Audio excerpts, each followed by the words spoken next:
What's good, y'all? Now this video gonna be a little bit different, y'all. So the other day, your boy was scrolling through IG doing my usual thing, you feel me? And I come across a post from Real NBA Memes, and it was a meme that said like, what NBA take got y'all defending it like this? It was like a dude with a sword and shit with a whole bunch of people attacking him or whatever. And you would not believe some of the absolute blasphemous NBA takes I had to read in that comment section, y'all. So that inspired today's video. I thought I would bring you guys some of these stupid ass comments to expose them for how dumb they are. And I ain't gonna cap, this video is kind of inspired by Jimmy High Roller. I think I seen him make a video somewhat like this, man. And obviously shout out to Real NBA Memes for actually posting the picture, you know what I'm saying? But if you guys like this video, you guys want more videos like this, or you guys even want a part 2, hit that like button, subscribe if you're new, y'all. I'm gonna go over all these ridiculous hot takes, and stay tuned till the end if you guys want to see the hot take that I posted, y'all. But without further ado, let's get into the first ridiculous hot take, bro. Now, this first hot take had to come from a New York Knicks fan, bro, because there is no way in hell no one would think what I'm about to say is actually valid. This person said, and I quote, Jalen Brunson is a top 5 point guard in the league. Now, I ain't gonna lie, Jalen Brunson, he's improved a lot. Shout out to him, his stats. He's been doing his thing for the Knicks or whatever, even though I don't really like the Knicks. He's been doing his thing at the end of the day. But to say he's a top 5 point guard is absolutely 100% grade A bullshit, bro. Like, what made you think that, my guy?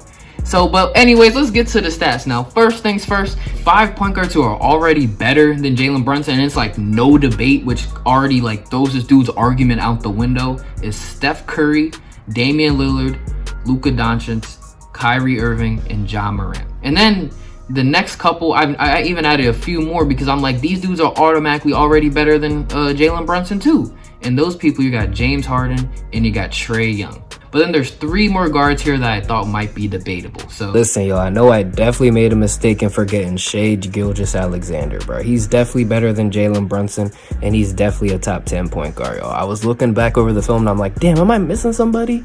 And of course, it came to my mind, who plays for the Thunder? Shai Gilgeous-Alexander. It might be because he plays for the Thunder, but let me give the man his props. Shai's had a crazy year this year, and he's been improving every single year. So Shai Gilgeous, however you pronounce his name, he's definitely better than Jalen Brunson, y'all. So let's get back to the rest of the video.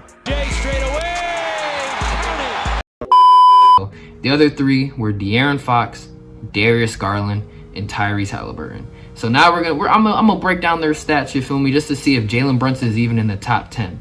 Now, Jalen Brunson this season averages 23.9 points per game, 3.6 rebounds, and 6.2 assists. Now, I ain't gonna cap, those are some pretty decent stats, bro. He's definitely come a long way than what he was doing with Dallas last year, and it's glad to see him evolving. But if we compare him to, first off, to De'Aaron Fox's stats, bro, it's not even a competition. De'Aaron Fox this season with the Kings, I believe, at the 3rd seed at the time this video is making, De'Aaron Fox is averaging 25.5 points per game, 4.3 rebounds per game, and 6.3 assists per game. So it already makes him worse than De'Aaron Fox, no question. The next person up, Darius Garland. Now, this is where it gets like a little debate, you know what I'm saying? It really depends on what stat you deem most important. Darius Garland this season with the Cavs, I believe at the 4th seed at the time this video is being made, Darius Garland's averaging 21.9 points per game, 2.7 rebounds, and 8 assists per game. So Brunson got him beat on the scoring by a little bit, but guess what? Garland got him beat on the assist by a little bit as well. Now, me personally, I'm still low-key taking Brunson over Garland. And I know y'all might be surprised, like, oh my gosh, he chose a New York Knicks. I gotta give Brunson his credit. He's definitely evolved a lot with his scoring, and he's way better at defense than Darius Garland. Now, even though Garland's a better playmaker, I think like the 2 things I mentioned previously canceled those other things out for Garland. So I still got Brunson over Garland, I ain't gonna lie.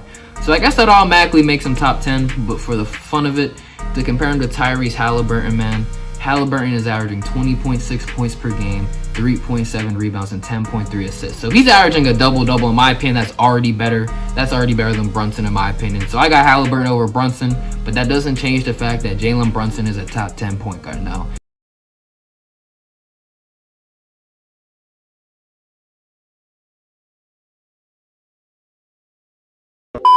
Now, congratulations, New York Knicks fans. Jalen Brunson is a top 10 point guard, but that doesn't eliminate the fact that this sped decided to say that Jalen Brunson is top 5. And what reality is Jalen Brunson a top 5 point guard? Those first 5 point guards I mentioned, there ain't no way in hell you can make an argument Jalen Brunson's better than them.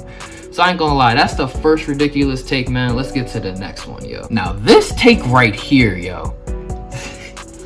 This might be the worst one out of the ones I got up today. This person said, and I quote, Carmelo Anthony isn't a Hall of Famer, bro. What? Now for this one just shows you don't watch basketball by any means, my guy. I shouldn't have to argue for this one, but I guess I have to break it down. But let's analyze Carmelo Anthony's career stats and accolades real quick, y'all.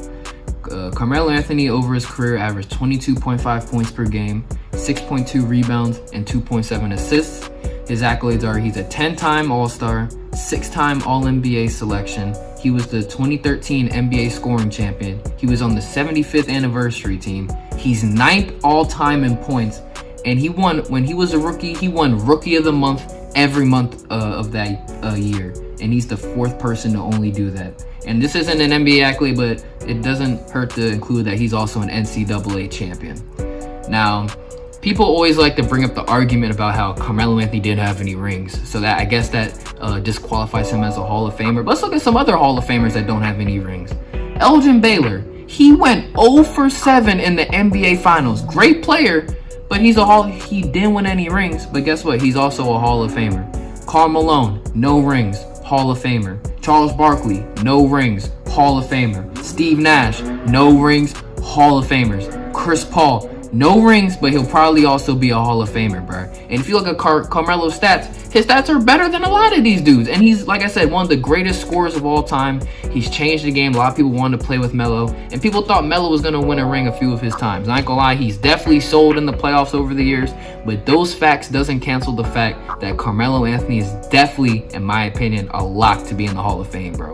Like I said earlier, one of the best scorers of all time.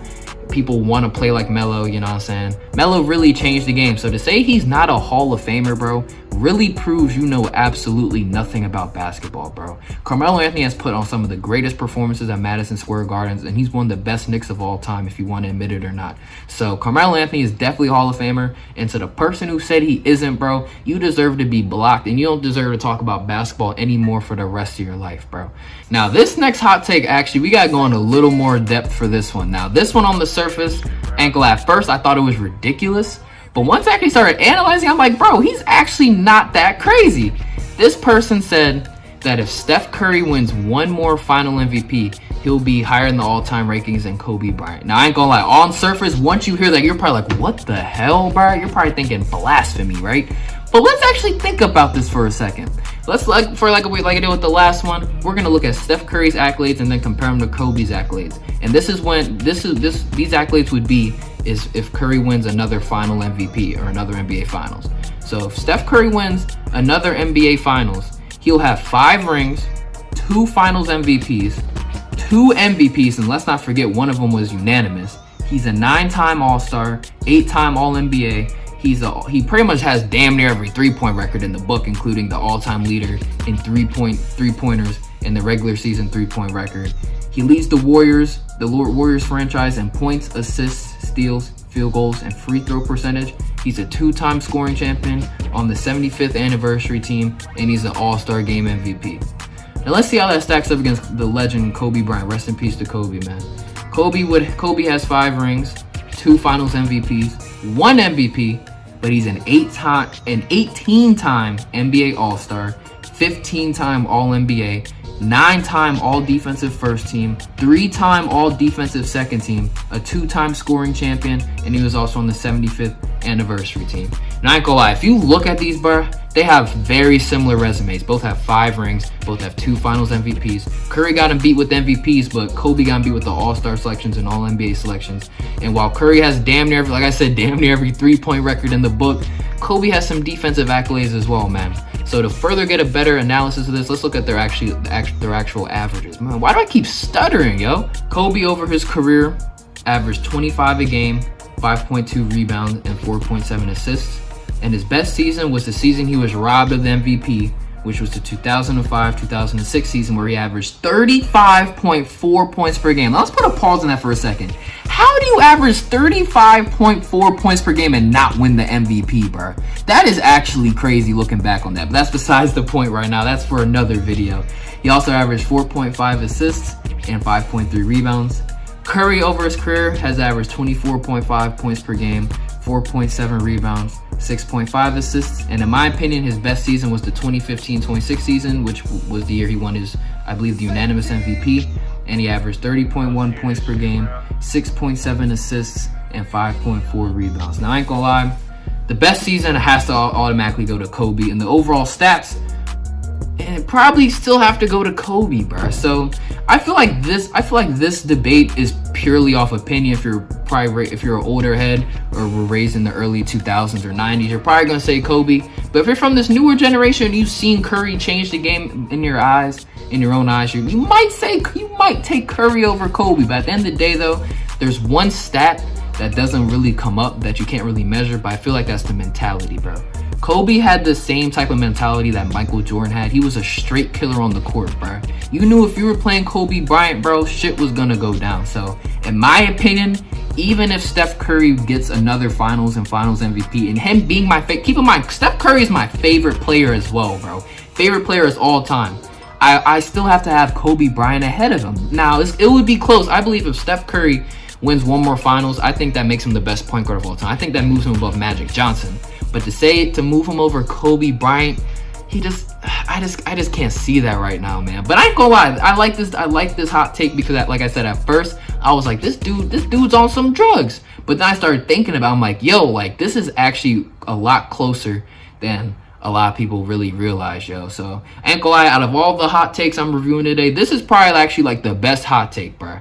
So shout out to you, my guy, for actually submitting this hot take, my boy. Now, my hot take, I believe, is not even really a hot take. I think it's just a basketball fact that more old heads and more people just need to accept and just let the nostalgia go, bro. And no, it's not LeBron over MJ. I'm a firm believer MJ is better than LeBron. But my hot take was that the 2017 Warriors would beat the 95-96 Bulls in a 7-game series. This isn't even real. I don't think this is really even a hot take anymore. If you know basketball, you know what I'm saying is facts, bro. And there's 4 main reasons for why this being facts. Rule number 1 is the 3-ball, bro. The game has evolved so much nowadays that this 2017 Warriors would be pulling it from everywhere. I feel like the 95-96 Bulls will step on the court. They'll see Steph Curry pull up from like 35 feet and be shocked like they just saw a ghost, bro. The shooting that that team had was not even close to what was going on in the 90s, bro. The 3-ball that the Warriors possessed that year, they were going crazy, my guy. And I don't think the Bulls wouldn't come close to the 3-point shooting. The Bulls only had, Steve Kerr and maybe, I guess you could say, maybe Tony Kukoc. You know what I'm saying? And Jordan, I guess when Jordan wanted to, he could shoot threes, but that's not coming close. Not even close, bro. When you only have 1 3-point specialist on your team compared to like damn near 5, bro. It's not even close, my guy. But the next thing was depth. The Bulls needed to get everything out of MJ and Pippen, bro. Like, let's just keep it a stack. Without MJ carrying them, they're not winning as many rings as they are. But the Warriors, they had their stars, Kyrie, KD, Steph, Clay, but their bench was also deep as hell. They had Andre Iguodala off the bench, David West off the bench that year, Sean Livingston, the mid-range god. Let's not forget your boy, JaVale McGee. You know what I'm saying? Matt Barnes, Ian Clark, you know what I'm saying? Pat McCaw. Their bench was crazy deep, bro. But here's the thing, though. If LeBron and Kyrie got beat in 5 against this Warriors team, with a team that actually could shoot, what makes you think MJ is going to be able to beat them in 7? I ain't gonna lie, it's ridiculous to think that, bro. And another thing is, who's going to guard KD? Scottie Pippen, bro? They're not checking KD. Let the nostalgia go, bro. They are not checking KD by any means, my guy. KD's averaging at least 30 that series. If LeBron can't guard KD in the playoffs, if Giannis can't guard KD in the playoffs, there is no way in hell Scottie Pippen or MJ is checking KD, bro. And then people will be like, well, what if they were playing in the 90s? It doesn't matter. KD's going to be shooting over all of them, bro. KD is like 6'10". Nobody is guarding that dude. No question, like I said earlier about the defense, no question that Jordan and Pippen were good defenders, bro. But there's no way they can chase them around through all these screens and act like they're gonna hold them. It's not gonna happen, bro. They're gonna have to run through a million screens for these 3-pointers. They can't, obviously, nobody can guard KD no matter what KD does, but it's just gonna be a different type of game that they will never have played before. It's gonna be easier for the Warriors to adapt to playing the Bulls than the Bulls to adapt playing the Warriors by a lot, bro. And let's not even talk about the All-Stars. The Warriors started 4 All-Stars. Whether you want to say Draymond Green's an All-Star or not, that season he was an All-Star, bro.